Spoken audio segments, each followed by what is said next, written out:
Even though Hanumankind has liked my Instagram post multiple times, I won't spare him my analysis. Hello, this is Rambutan here, and today we will talk about Hanumankind. See, the arrival of Hanumankind on global media operates as a massive structural collision, and it is definitely more than a simple musical breakthrough.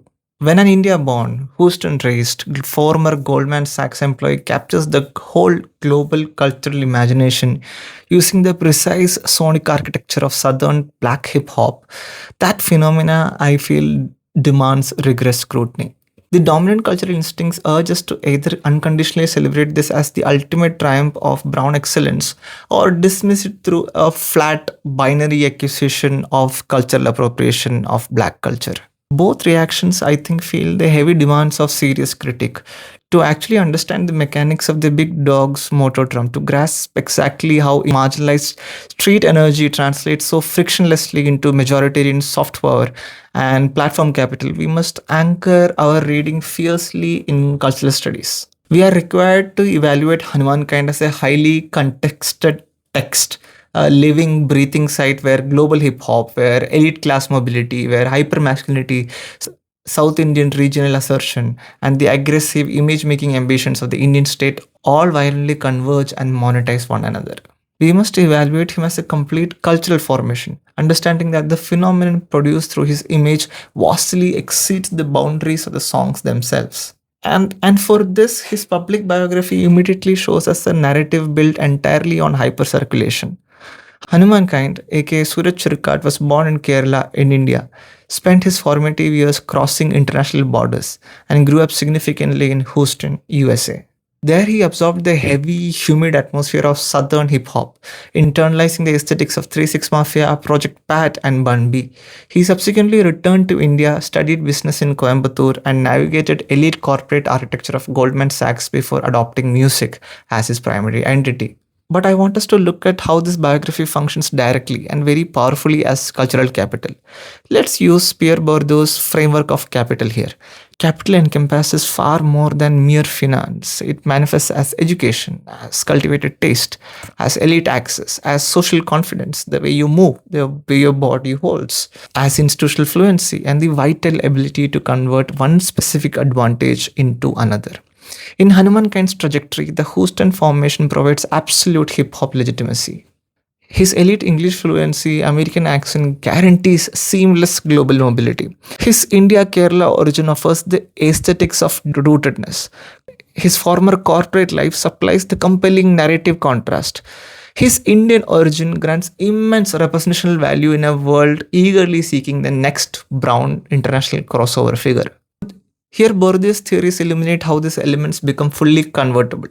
Class position transforms into unshakable confidence. Confidence generates supreme aesthetic command, and aesthetic commands dictate high market value. And market value crystallizes instantly into authenticity the moment media narrative takes hold.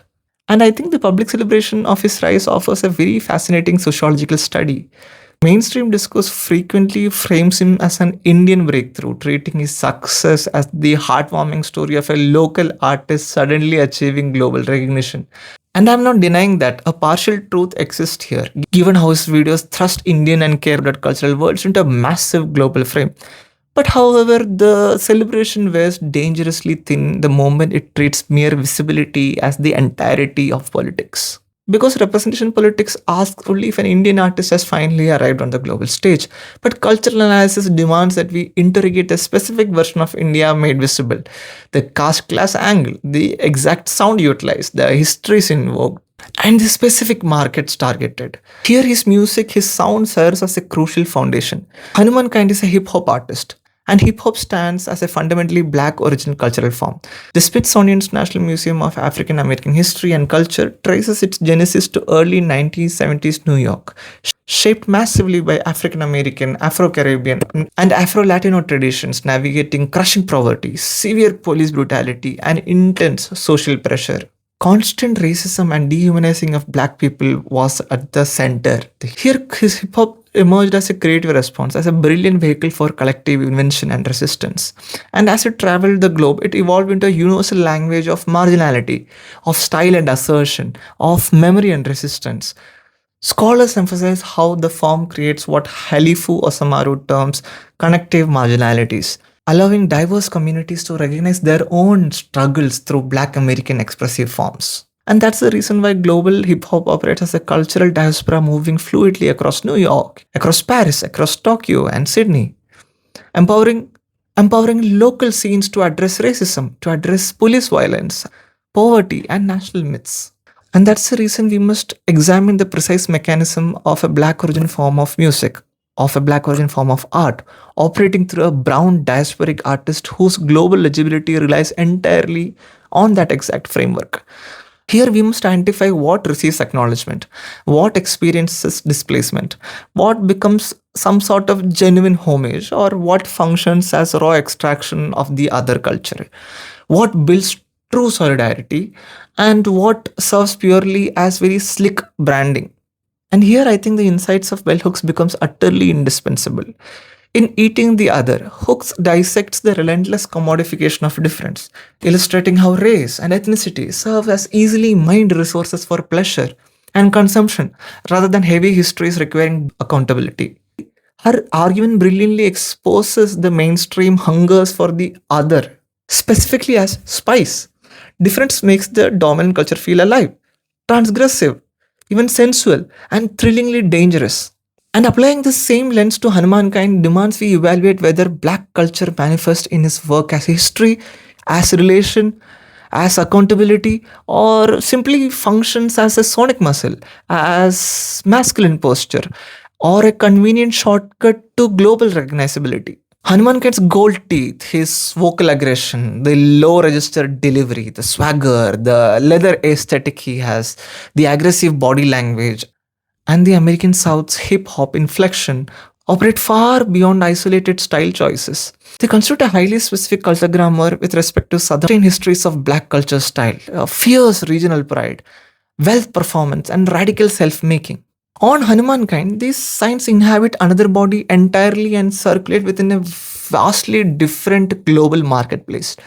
They manufacture a potent aura of danger, of unshakable confidence, of rap world legitimacy, and simultaneously they integrate seamlessly to an Indian representation, to a South Asian representation machine ready to rebrand the entire assemblage as brown excellence. That is the complicated part. These borrowed signs prove incredibly effective because they established his absolute legibility. They magnify the scale of the performance. They grant him a direct relationship to global hip hop that many Indian rappers struggle to achieve, bypassing the frequent accusation of sounding artificial inside India while remaining too local for Western markets. Hanumankind's Houston formation successfully resolves this exact tension. He sounds intimately familiar to the global rap ear while appearing culturally distinct enough to market aggressively as Indian. The dynamic forms the absolute architecture of this global crossover. Here, Arjun Appadurei's theory of global cultural flows perfectly illuminates this phenomena. The modern world operates through distinct, highly active disjunctures between ethnoscapes, between mediascapes, technoscape, financescapes, and ideoscapes. People, images, capital, media, or political ideas travel through uneven, chaotic routes, generating fresh culture from those interactions rather than from fixed, static national origins. Hanumankind actually exemplifies this dynamic flawlessly. His body acts as a living ethnoscape of elite migration. His music, on a lot of level, functions as a mediascape for Black American rap circulating globally. His virality exists as a technoscape produced entirely by algorithmic platforms, and his career depends heavily on the financescapes of labels and music studios, of streaming revenues, and corporate brand values. His reception bends easily to the ideoscopes of Indian pride, of diaspora achievement, of South Asian anti colonial feeling, and heavily majoritarian nationalism. So, a purely binary authenticity debate misses the point entirely, is what I feel. Calling him too American merely produces a panicked Indian nationalist anxiety demanding rigid cultural purity. And labeling him exclusively Indian completely erases the vast black and diasporic histories enabling his music in the first place. Hanumankind embodies a sort of cultural hybridity in an era where capitalism aggressively and joyfully monetizes hybridity itself. Stuart Hall's work on cultural identity and diaspora clarifies this mechanism beautifully. Identity remains a constant active process of becoming, produced dynamically through history, through representation, and difference rather than existing as a fixed biological essence. Hanumankind's identity emerges here precisely through this becoming: Indian origin, Houston, elite English, corporate class mobility, Indian cultural pride, and massive global virality. But the problem is the friction arises the moment platform sanitizes this messy hybridity into streamlined, a very highly consumable story of Indian national representation. Hanumankind transforms into the simplistic narrative of India going global.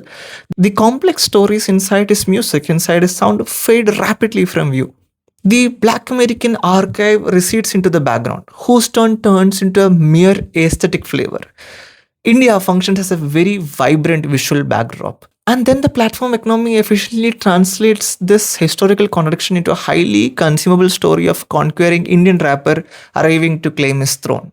And that's why his song Big Dog dominates the culture, because it understands the contemporary economy of sensations. The song delivers raw force, supreme confidence, there is a high velocity, yet the video acts as primarily a cultural text. The wall of death, though Motordrome, serves as an undeniable argument about extreme danger, about hyper-masculinity, and the pure spectacle of the Indian South Asian life.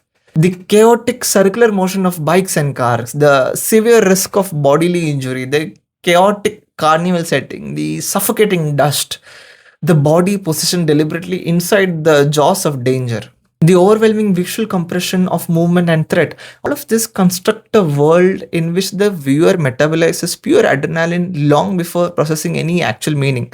Outlets like The Guardian accurately identifies the track's unshakable swagger and the staggering Well of Death video as the twin engines powering its massive global circulation.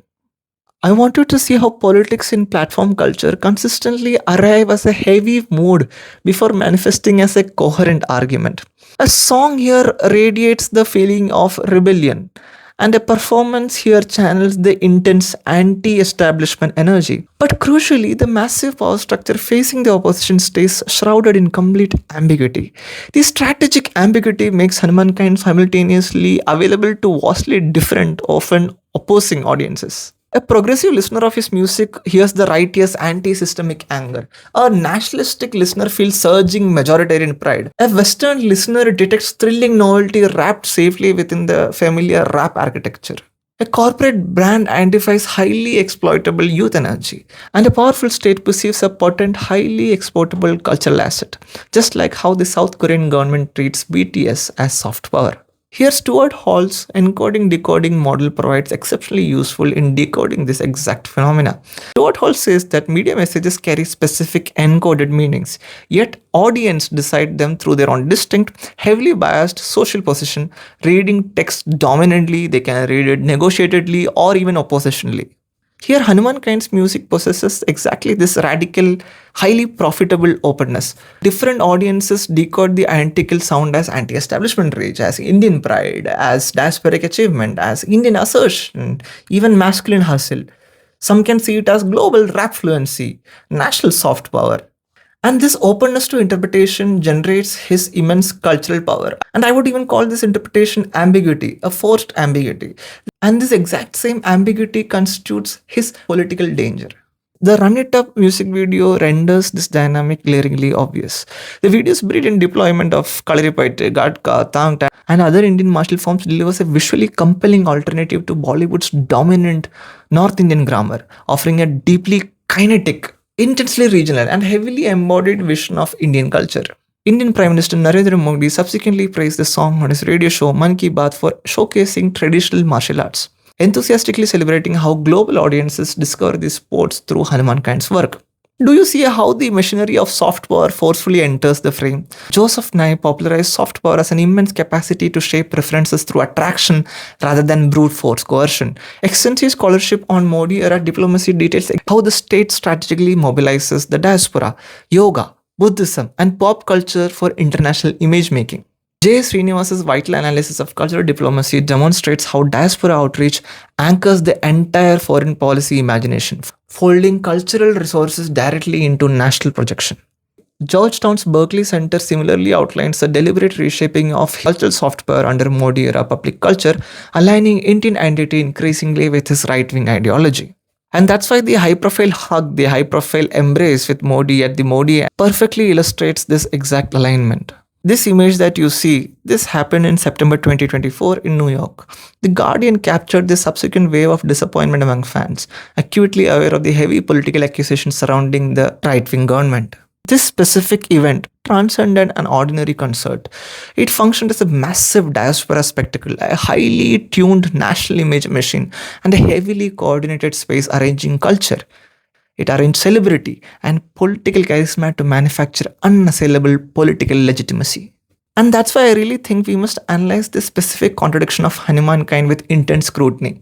Hanumankind's performance style minds a musical tradition synonymous with American black communities' fierce dissent and speaking truth from the absolute margin, while his public body smoothly integrates into massive state spectacle, utilizing pop culture into soft majoritarian power. And that's why I believe we must read the public meaning rather than attempting to guess his private internal intention. Whatever his internal intention, or if he's anti right wing politics, if he is anti anything, but the public image gives out a certain kind of legitimacy. Yes, intention carries ethical weight, but circulation of these kind of images dictates political reality. A cultural object carries the meaning of artist's desire, running completely parallel to every meaning powerful institutions manage to extract from it. And the Indian state's price of Run It Up serves as an ultimate masterclass in political absorption. A video generating a lot of counterculture energy through ancient martial arts choreography, through fierce regional aesthetics and rap aggression becomes officially catalogued as state-sponsored heritage promotion. The Indian state seamlessly translates political energy into cultural pride. Regional forms convert instantly into national property. The black origin sound transforms into prime carrier of Indian soft power. A rebellious anti-system mood becomes seamlessly a slick, highly produced advertisement for civilizational vitality. So that's the thing. Contemporary state power routinely absorbs dissent by heavily aestheticizing it. Power effortlessly bypasses the need to silence the rebellious image. Instead, it boldly displays the image, congratulates it, nationalizes it, and positions it proudly inside the dominant narrative of a confident, ascendant India.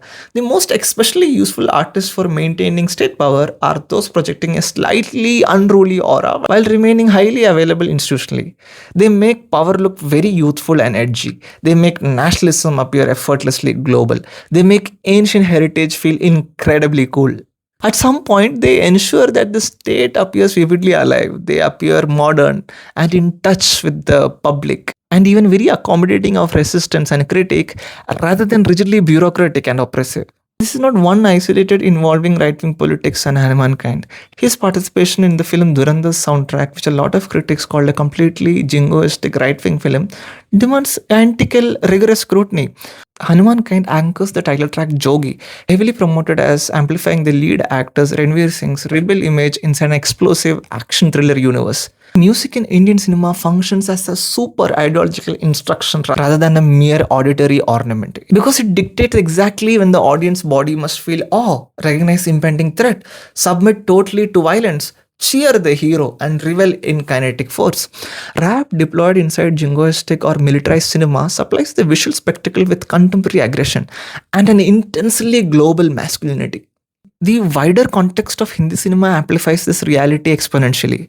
Extensive reporting and scholarship trace massive sections of Bollywood moving decisively towards religious aesthetics, highly militarized nationalism, and aggressively majoritarian storytelling.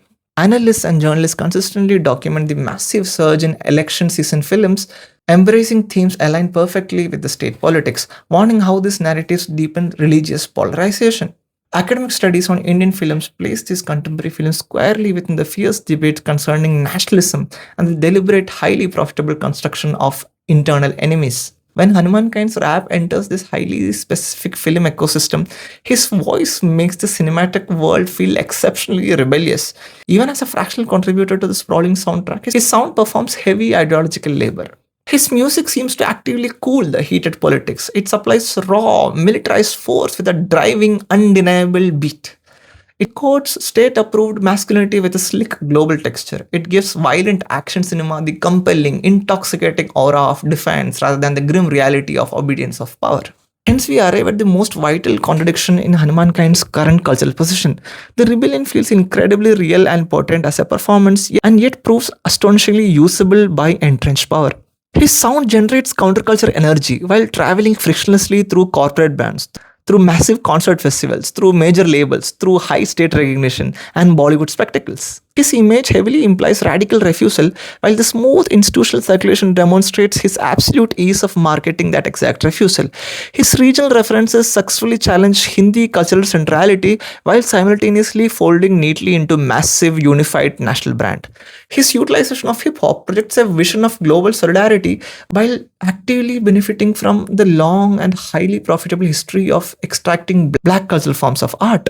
I think we must therefore demand what kind of borrowing does Hanumankind perform. At times we witness a genuine attempt at true translation. His work successfully places Indian sounds, bodies, martial forms, and landscapes inside the hip hop frame.